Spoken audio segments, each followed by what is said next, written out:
Good morning. Chapter 2, Wilbur. Fern loved Wilbur more than anything. She loved to stroke him, to feed him, to put him to bed. Every morning, as soon as she got up, she warmed his milk, tied his bib on, and held the bottle for him. Every afternoon, when the school bus stopped in front of her house, she jumped out and ran to the kitchen to fix another bottle for him. She fed him again at supper time and again just before going to bed. Mrs. Arable gave him a feeding around noontime each day when Fern was away at school.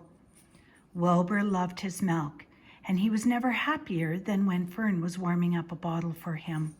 He would stand and gaze at her with adoring eyes. For the first few days of his life, Wilbur was allowed to live in a box near the stove in the kitchen. Then, when Mrs. Arable complained, he was moved to a bigger box in the woodshed. At 2 weeks of age, he was moved outdoors. It was apple blossom time and the days were getting warmer. Mr. Arable fixed a small yard specially for Wilbur under an apple tree and gave him a large wooden box full of straw with a doorway cut in it so he could walk in and out as he pleased. "Won't he be cold at night?" asked Fern. "No," said her father. "You watch and see what he does." Carrying a bottle of milk, Fern sat down under the apple tree inside the yard. Wilbur ran to her and she held the bottle for him while he sucked. When he had finished the last drop, he grunted and walked sleepily into the box. Fern peered through the door. Wilbur was poking the straw with his snout. In a short time, he had dug a tunnel in the straw. He crawled into the tunnel and disappeared from sight, completely covered with straw. Fern was enchanted. It relieved her mind to know her baby would sleep covered up and would stay warm. Every morning after breakfast, Wilbur walked out to the road with Fern and waited with her till the bus came.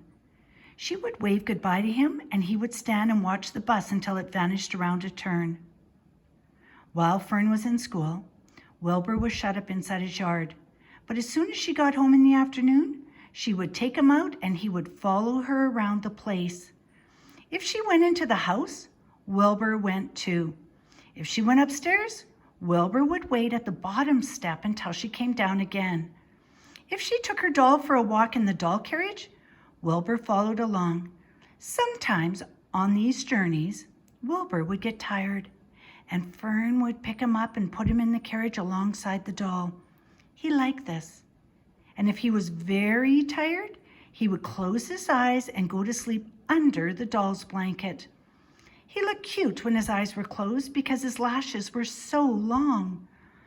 The doll would close her eyes too, and Fern would wheel the carriage very slowly and smoothly so as not to wake her infants.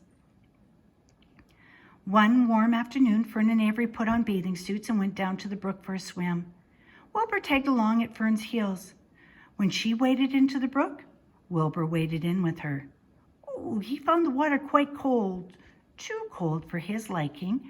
So while the children swam and played and splashed water at each other, Wilbur amused himself in the mud alongside the edge of the brook, where it was warm and moist and delightfully sticky and oozy. Every day was a happy day, and every night was peaceful.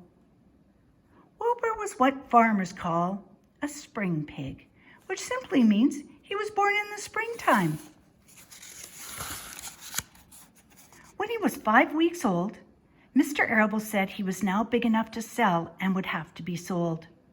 Fern broke down and wept, but her father was firm about it.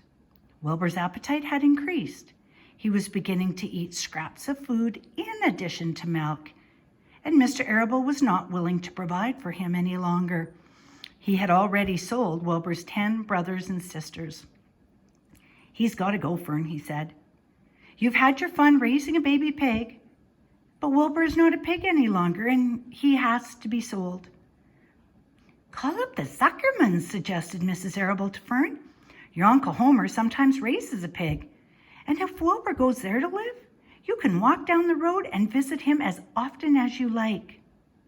"Well, how much should I ask for him?" Fern wanted to know.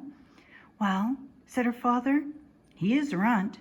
Tell your Uncle Homer You've got a pig you'll sell for $6 and see what he says." It was soon arranged. Fern phoned and got her Aunt Edith. And her Aunt Edith hollered for Uncle Homer. And Uncle Homer came in from the barn and talked to Fern. When he heard that the price was only $6, he said he would buy the pig. Next day, Wilbur was taken from his home under the apple tree and went to live in a manure pile in the cellar of Zuckerman's barn.